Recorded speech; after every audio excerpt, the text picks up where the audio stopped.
พี่น้องเอ้ยเปิดภาพมากะพ่อน้องน้อยกับน้องวะน้องไม้ กับบ่าวเจ็บพ่อน้องพี่น้องเนาะโดยสบายดีเด้อก่อนอื่นกะกราบทักทายสบายดีพ่อแม่พี่น้องหมดสุขุสุขคนเด้อที่เข้ามาสู่สองบ่าวมิกเนาะเพราะว่าสิอยู่ฝั่งไทยหรือฝั่งลาวก็ยินดีนำเด้อพี่น้องเอ้ย ทุกๆ FC ปีใหม่กะสิเข้ามาแล้วพี่น้องเอ้ยยังแต่ส่งถ่ายปีเก่าพี่น้องขอให้ FC ทุกท่านพบแต่สิ่งดีๆเข้ามาในชีวิตเด้อพ่อแม่พี่น้องเอ้ยไปพี่น้องวันนี้ก็มาสอบถามเราเจ็บกับน้องไม้เพิ่น สบายดีเด้ออ้ายเด้อสบายดีจะได้ เฮ็ดซังมื้อนี้ นี่ป่ะ โดย มาคุยเรื่องหลังคาบ้านน้องฮาบ้านนอกใบ บ้านน้องไม้เพิ่นเนาะโรงเรียนบ้านน้องฮานนะ บ่าวมิกก็บ่ได้เข้ามาเนาะเพราะว่าบ่าวมิกก็ แล้วก็ซื้อเครื่อง ซื้อเครื่อง ใส่หม้อแม่แขกกระโปะ โอ้คือว่า ซื้อให้น้องเพิ่นเป็นงบของผู้ใหญ่ เป็นงบของผู้ใหญ่เนาะโดยซื้อเป็น1,500,000 1,515,000ประมาณนั้นโดยหลายเติบเลยระดับล้านเอา ซื้อมื้อนี้นี่บ่ แม่ โอ้เนาะ ไปกับเช้านิด โด ไป ย นิดนะ ก็บ่าวมิกก็บ่ได้ถามเพราะว่าบ่าวมิกก็พูดแล้วขึ้นไปส่งไม้ให้อ้ายมื้อนี้ให้บ่าวอนงเพิ่น อ๋อ ก็เลยบ่ได้แวะมาเพื่อนน้องไม้นี่แหละ เจอกันอยู่กับแอนนง โดย อายเป็นว่านี่เอาไม้แล้วก็จะน่าจะสิขึ้นไปเขตเดือนก็เลยเราก็แยกทางกัน โอ้ เรามีเบียกเลยบอตูนก็ยังไม่ทันมา สิมา ไป บ่ บ้านแบง ท่านมาแต่บ้านแบง ยังรอถ่าเพิ่น โอ้ ขี่รถนำกันเลย โดยขี่รถใหญ่มาบ่ นะ โดย ขี่รถคนเฮกลอย เรียบร้อยโอ้ เฮกลอยบุก โอ้ไปกับบ่าว บาวง วง แม่ โดย รถบอเจ็บบริขี่มาบริขี่มา บ่ได้กี่ว่าบ่โดยนี่ กระเทินในไอ้วงอันนั้นได้เอาว่าสิขี่มา อ่ะและ มีอยู่รถใหญ่ แล้วบ่าวเจ็บบอกมากับไผมานี่ กับเป้าตูนไอ้วงนั่นแหละ อ้าวบ่บัดมาโอ้บ่ได้ไปพุ่นบ่ ไม่ใช่ บ่ได้ลงบ้านแบงบ่ เพราะว่าอายเพิ่นมอบภารกิจอยู่นี่เด้เขาก็เลยแยกทางอย่างนี้ โดย อันแล้วเอาเรื่องรถนี่เขาก็มีรถใหญ่ โดย แต่บ่ได้ขี่มาหาไว้ โดย ปะอยู่หาดซื้อมาประมาณ300ให้เขาเซ็ก นี่ สาธาจังขี่ อดเอา โมโปรเจกต์ อดเอาก่อน คลองมากกว่า คือว่าซื้ออุปกรณ์มื้อนี้หลายเติบหน่อยเนาะ ลายละ โดย เต็มเพื่อนเลย เต็มเพื่อนเลยเนาะ เดี๋ยวบ่มีมองนั่งไปมอบกิน โอ้ เอ้ยนิดจนขึ้นบ่ได้ สิไว้บ่ได้ เด้อ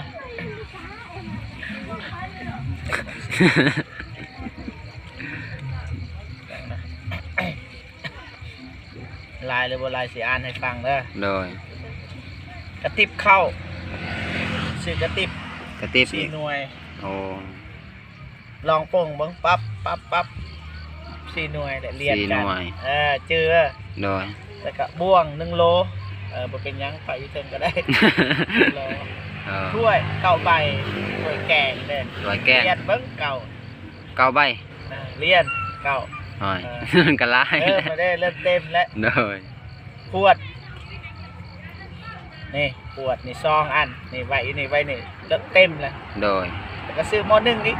ซองอันคือกันนี่วางอีกเต็มแล้วก็จอก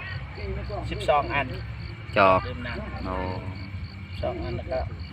หม้อ หม้อแกง แกง1 2 3 3หม้อ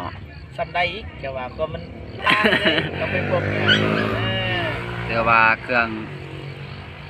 เบิดแล้วบ่ ยัง ย่างอีก ค เนาะ คกใหญ่สำเนี โอ้ ซอง โคกกระซอง โดน ซากอีกซอง สากอีกพี่น้องเอ้ย หม้อข้าง หมอค้างหมอใหญ่บ่ หม้อโต๊ะ โอ้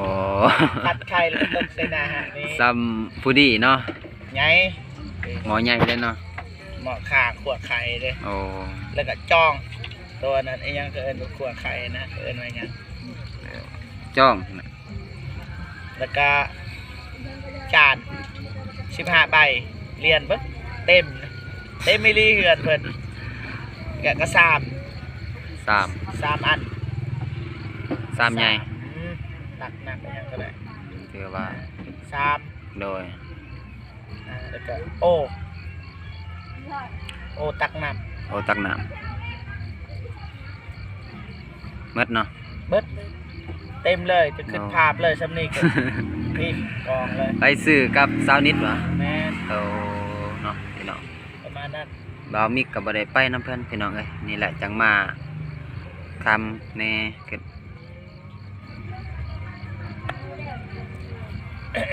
ซอยน้องเพิ่น ซอยน้อง เวลา เพิ่น แข เนาะ กมาเตียงมาว่าทีมงานมาให้มีแบบมีนะตอนทับบางทีนำในอย่างนั้น โดยจังสะดวกสบายเนาะ เอาซื้อให้น้อง อืม ต้น จะได้น้องเพิ่นดีใจอยู่บ่ ใช่ อ๋อ แม่นบ่ เลย ดีใจเหรอ ว่าเสียใจ ก็เสียใจ เรียวขึ้นเบิด อืม มื้ออื่นไปใส่มื้ออื่น กาบ่ทันหูคือกัน บอกคันวางนี่ไปตอกนี่ทำแล้วทางนี้ซะเข้ามื้ออื่นบางทีบ่ทัน ไม่เอิ้นบ่ แม่นแล้วก็เฮ็ดตัวนี้พอมันกันได้แล้วบ่นี่ได้แล้วบ่ โดย ได้ก็บ่เป็นหยัง ทางประตูนี่ได้เลยติเพราะว่าเพิ่นก็เอาเด้ ทางนั้นเขาเดียวตอกแบบเพราะมันมีเด้ตัวเรื่องบ่ฟาวทิปเฮาสิเฮ็ดทางในอีกบางทีเฮาเฮ็ดอันนั้นนะไอ้หยัง ข้างวะ เฮ็ดหาด โอ้หันละข้างข้างหมักแต้งโอ้คือว่าให้น้องเพิ่นได้เฮ็ดสวนครัวเนาะคือว่าได้พอได้อยู่พอกินนั่นแหละอืม บางทีก็สิให้น้องเพิ่นเลี้ยงไก่ มีงบเลี้ยงไก่ให้อีก เลี้ยงไก่ก็ได้ สิเลี้ยงอยู่บ่น้องไหม เลี้ยง โอ้ เอาไก่บ่แม่นไก่แม่ตัวเท่านี่บ่เอาเด้อ บ่เอาแล้วไก่เท่ากัน บ่มีไข่จะสิเอาแบบตัวมีไข่นะกินแต่ไข่นะ โอ้ ไก่ไข่ซะแม่2ตัวแล้วก็ตัวผู้ตัวหนึง เลี้ยงไก่ไข่บ่ แม่ โดยก็ดี เช้านิดนั่นแหละบางทีมีไปขอพันธุ์นะเพิ่น น่ะน้ำเซานิดสิมีอยู่เพราะว่าเพิ่นเลี้ยงไก่ เพิ่นเลี้ยงอยู่แต่ว่าเพิ่นก็คันได้แต่ว่าคันไปคอน่าจะให้อยู่ โดย ถามว่าจะขายเราบ่จะขายเอาแต่ว่าคันคอแบ่งนี่เราก็ เพ ให้ ราะว่ามันก็บ่แม่นแนวคายเนาะตัวนี้ ให้น้องเพิ่น อืม มีไข่บ่ต้องซื้อผักปลูกมักเผ็ดปลูกเป็นหยังเบิดส่วนตัวให้มันครบเบิดในนี่นะ เนาะถือว่าได้ให้น้องเพิ่น สะดวกสบายแล้วนะเนาะ ดอก แต่ว่าในเรือนในศาลนี่ แม่น มีสวนครัวแล้วก็มีเป็ดมีไก่เลี้ยงเนาะเพราะ ตั ว่า วอย่างว่าตื่นเช้ามาหดผักเลี้ยงไก่ โดย บัดแรงมากอะมาหดผักเลี้ยงไก่กลางเว้นก็ไปหาเงินเพื่อซื้อข้าวของกินก็อยู่ในนี่แหละ โดย ตัวอย่างว่าผักกาดปุ๊บลกเบิดคือผักบุ้งนี่เอาลกเป็นนั่นเด้เขาก็มาปลูกต่ออีกทางหลังมันจะขึ้นแล้วก็ลกปลูกต่อเป็นนั่นนะก็ได้ตลอดปีเลยอาจจะบอกอึดแนวกิน เพราะว่าเพิ่นก็ใส่น้ำประปาอยู่เนาะเอาก็ทั้งเบาเจ็บนี่ก็รอถาเด้เนาะ ก็ถ้าร อถาทีมงานเนาะ แม่น โดย ก็หูว่ามาจากโมงแต่ว่าเฮาไม่ทัน โดย สิบ่โทร แม่น คันโทรบ่แม่นญาติทีมงานว่าเอาเล็งนะ แม่น เอาสิบ่โทรเพราะว่าเฮาเป็นคนพาบ่เป็นหยัง โดยเนาะ เขาก็มาทางนี้อยู่แล้วนะคันโทรนี่ทีมงานเขาสิเก่งใจทีวีเขายังจะขายแต่ว่าเฮาโทรเขาก็ยังเนื้อ โดย ขอโทษ ก็ถือว่ามัดมือเนาะมื้อนี้เนาะอยู่นี่อืม ตอนเช้าไปหาแม่เฒ่าที่เลี้ยงหลาน4 คน เอา แล้วก็ไปหาแม่เฒ่าที่อยู่คนเดียว ต้นขนาดเรามีลูก อยู่ 12 คน ทาง หวาย เอาไปหั่นบ่ บัดผู้หวายมีลูก เอา 12 คน9 คนเสียชีวิตยัง3แต่ว่าคนหนึงไปอยู่เวียดยังเหลือ2บ่มีใครดูแลพ่อแม่เลย บ่มีเลย บ่มีใครดูแลแม่อยู่คนเดียวเลยเฒ่าต้นนี่เราเว้ามื้อนี้เราให้ เอา จนทามันยังบ่ออกเลย โดย เราก็น้ำตาซึมน้ำแต่ว่าวิวทันมันบ่ดี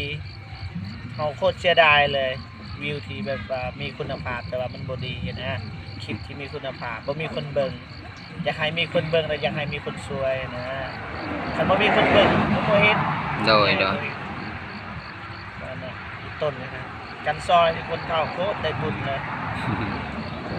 บ่าวมิกก็นี่ละวิทย์ปีใหม่นี่การว่าแล้วห้องน้ำนี่ก็สิได้ติดตามไปเลยล่ะช่วงนี้ยังค่าน้ำห้องน้ำ มื้อนี้พักผ่อนมื้อ โดย สักเครื่องสักของ ก็ มื้อคือขึ้นเตรียมโตอเด้เตรียมโต อ๋อสิขึ้นไปสวรรค์บ่ สวรรค์เขต โอ้เดี๋ยวว่าไปเอาเครื่องเนาะ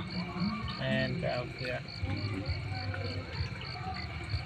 สิได้นอนแน่นอนขึ้นไปพุ่น ขึ้นวันที่2วันที่3วันที่2ไปนอน โดย วันที่3นอนที่4กลับมา3 วัน 2 คืน 3 วัน 2 คืนเนาะโดย หลังจากนั้นก็ท่านมาหาน้องใหม่ก็มาหา โดย บอกกับเฮาสิพาไอ้เตียงพุดขึ้นตะกึงเฮาสิบ่เห็นหน้าหลายมื้อ นี่นแล้วเพราะว่าขึ้นไปพุ่นระยะทางมันก็ใกล้แน่เนาะ บ่ได้ถ้าอ้ายบ่มาหา คิดฮอดวะ เอ้อ คิดฮอดอย่าเว้าลิ้นกับความรู้สึก อย่าเว้าลิ้นได้เด้อ บ่คิดหยังห้ามเว้าเด็ดขาด เลย บ่แม่นว่าเอามาซอยแล้วอีต้นไปว่านี่นะบ่ได้ บ่ได้ มันบ่คิดนะมันบ่คิดขึ้นฮอดพี่น้องให้สิห้ามคนอยู่ ห้ามบ่ได้ดอก ให้สิห้ามเราคิดได้ โดย แล้วก็บ่มีไฟบังคับ แล้วก็ ความคิดได้นะเขาจะคิดหยังคิดได้ แต่อย่าคิดแนวอัปมงคลคิดเป็นเรื่องดีเด้อ เลย ฝ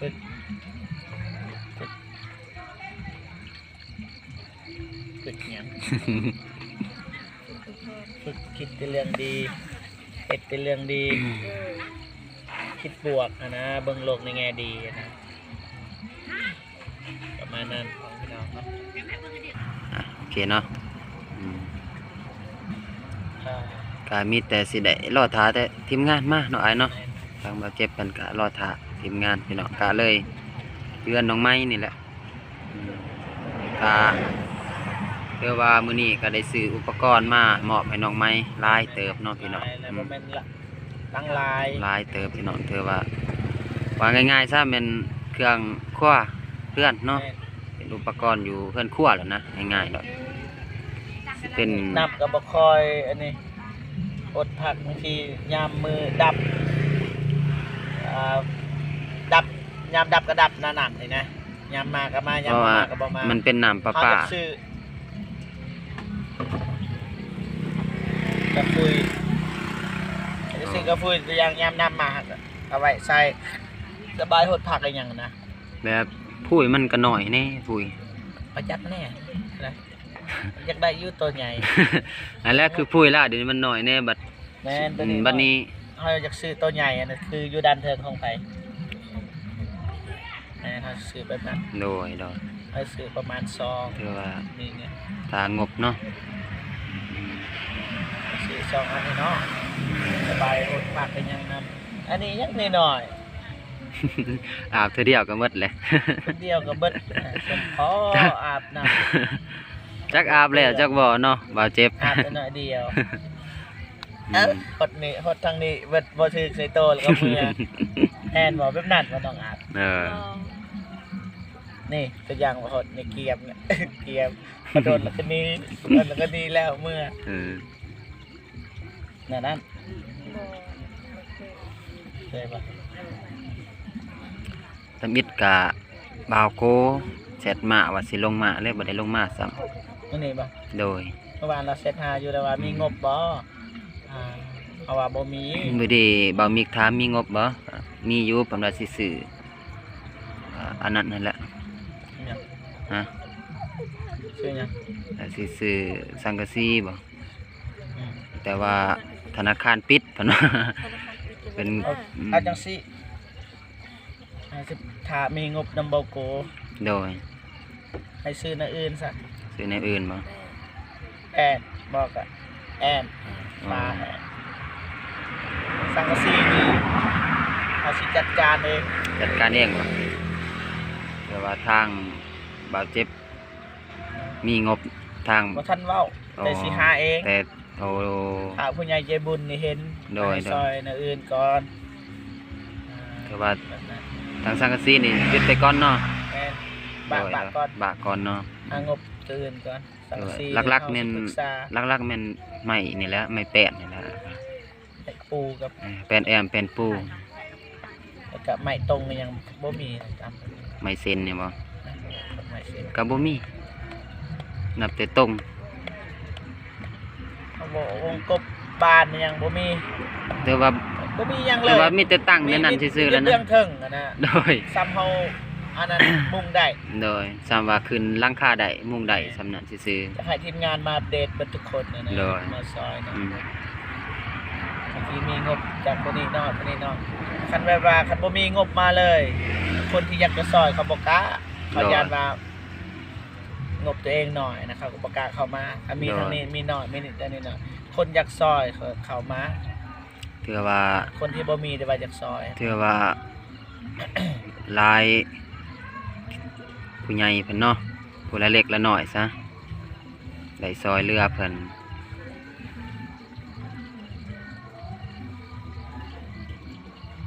ประมาณนั้น โดยก็มีแต่คอยเป็นคอยไปเนาะเอาเจ็บเนาะ โดย โดย มาแต่ลังนี่แหละปีใหม่ หลังปีใหม่จัง อ่า ฟังเบิ่งเนาะ เราอยากให้เฮ็ดแต่มืออื่นเลยแต่อันนั้นลังคายหยัง เห็นหลังคานี่บ่ แต่ว่าไผก็อยากพักเด้อยากลิ้นเด้ ถือว่ามันเป็นปีสุดท้ายแล้วก็ตอนรับปีใหม่ ช่วงถ่ายปีเก่า ช่วงถ่ายปีเก่า ปีใหม่อันใดที่บ่ดี ให้หนีไป อันใดที่บ่ดี สิ นี่ไปกับปีเก่าเอาสิ่งดีๆเข้ามา โดย อันใดที่ดีก็เข้ามาคืนเอามาเบิด โด บ่ ย ดีทิมแต่บ่ดี บ่แม่นความดีก็ทิมไปเบิดทรัพย์สมบัติตัวมีก็คือถ้วยจานยังทิมเบิดบ่ได้ โดย อันใดที่บ่ดีทิมว่าทิมอันใดที่ดีก็เก็บรักษาเก็บต่อไปแนวมันดีมีประโยชน์ต่อสังคมและครอบครัว โดยโดย เด้อเมื่อบอกเมื่อซ้อนอะไรมักหยอกเนาะ โดยโดย FC ก็เว่าหลายเทื่ออยู่แต่ว่าเขาก็หยอกมักหยอกน้องก็คือว่าหยอกประมาณนั้น แต่ว่าก็บ่ได้หยอกเกินเนาะอ้ายเน้องเบาเนาะโดย ก็เสียงถึงเตะกะ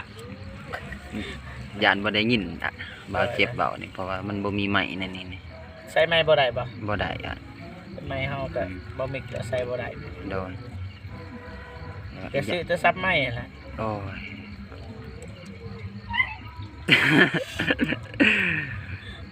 ยัง ทำงาน ยังทำงานอยู่ ทำงานหาเงิน ทำงาน ซื้อ หาเงินก่อน ตอน สำห นี้ รับเฮานี่จำเป็นในโทรศัพท์ โดย ถ่ายคลิป ตอนนี้ก็ คันคลิปมันบ่คัก FC ก็บ่อยากเบิ่ง ก็ แต่ว่าบ่เจ็บก็กล่องก็บ่ปานใดมาเทียบใส่ทีมงาน นี่แหละ มาไต่เลย4คน ก็อยากขอโทษขออภัย FC ทุกท่านและก็เห็นหลายคอมเมนต์เนาะคอมเมนต์บ่มีก็ภาพแบบอยากสั้นอยากอีสังหั่นนะมันว่าแล้วบ่มีก็แบบเอามือจับเอาบางทีก็มือสั่นแน่ก็ คือกันจับมือเบิดพร้อมให้กันสั่นมันเทแหละ โดย ทางทีมงานเฮานี่แหละเรื่องโทรศัพท์ บ่แจก โดย นี่ชายผู้นี้นี่คนก็โอเคอยู่ น้อง เจือ น้องก็น่าฮักอยู่บัด ถ่าย บัดเข้าแล้ว กล้ เข้า องกล้องคนอื่นงาม โดย แต่เราบ่อยากเข้ากล้องเราแต่จำเป็นเอามาถ่าย จำเป็น ตีเกลียงบ่ได้ คือบ่มีก็ถ่ายไปก่อนพี่น้องเอ้ยนี่ก็ถ่ายได้บ่หลายเพราะว่าความจำมัน ลงแล้วก็ลบลงแล้วก็ลบ โดยถ่ายแล้วก็ลบหมดอย่างก็ซ้ำ20ปลายนาทีก็ได้ตัดแล้วพี่น้อง มัน เอ้ย จักนาทีนะ นี่ก็20นาทีแล้วก็สิบ่ดนพี่น้องก็สิได้หยุดแหละ โดย เดินมาแล้ว โด เดิน ย มาแล้วแม่น อ่ะพี่น้องเอ้ยหันหน้าหันตามาทางนี้บ่มีก็โทรศัพท์ก็บ่มีกล้องหน้าเนาะถ้าว่าใส่กล้องหน้าแล้วก็ต้องหยุดไป ที่กัด โดยอ่ะพี่น้องเอ้ยก็สิได้จบคลิปเพียงแต่เท่านี้กันพี่น้องเนาะว่าเก็บเนาะเพราะว่าโทรศัพท์บ่มีก็ความจำบ่ได้พี่น้องครับอ่ะก็ให้อ้ายจบคลิปให้เลยให้ อ่านี่ โด โอย เค ในทางบ่จบคลิป มาวันนี้พ่อพี่น้องถือว่า โดย พอเจ็บกับขออนุญาตจบคลิปก่อนนะเพราะว่า โดย โทรศัพท์บ่มีนี่ความจำมันเต็มไว้นะโทรศัพท์กับมันบ่ดีปานใดคันสิเว้าก็ได้ โดย หลุดที่สุดที่ทีมงาน คนอื่นก็ว่าใครแน่เฮาหลุดแหละเดี๋ยวเจอซับบ่มีหลุดอีก โอเคพ่อพี่น้องไม่ได้ว่าบ่เจ็บก็สิจบคลิปก่อนเนาะยังไงก็ขอบคุณเนาะผู้ใหญ่ใจบุญทุกท่านหรือว่า FC ทุกท่านที่เข้ามาเบิ่งมาชมคลิปของเบามิกตั้งแต่ต้นจนจบเนาะยังไงก็ขออวยพรอวยไส้ให้แก่พ่อพี่น้องหรือว่า FC ผู้ใหญ่ใจบุญทุกท่านเนาะจงมีแต่ความสุขสุขภาพแข็งแรงขอให้อายุมันคนยืนความเจ็บบ่ให้ได้ความขายบ่ให้มีไปที่ใดขอให้ปลอดภัยพบเจอแต่ความสุขเบิดสุขคนพี่น้องเนาะ โดย ส่งท้ายปีเก่าตอนรับปีใหม่ก็คอยพรอวยไส้แก่ผู้ใหญ่ใจบุญทุกท่านพบเจอแต่ความสุขแต่ว่าพบเจอแต่สิ่งดีๆเข้ามาในชีวิตตลอดปีและตลอดไปเด้อ โดยสบาย โอเคพ่อพี่น้องบ่าวเจ็บขออนุญาตจบคลิปให้บ่าวมิกเป็นที่เรียบร้อยเนาะบ๊ายบายพี่น้อง บ๊ายบายพี่น้อง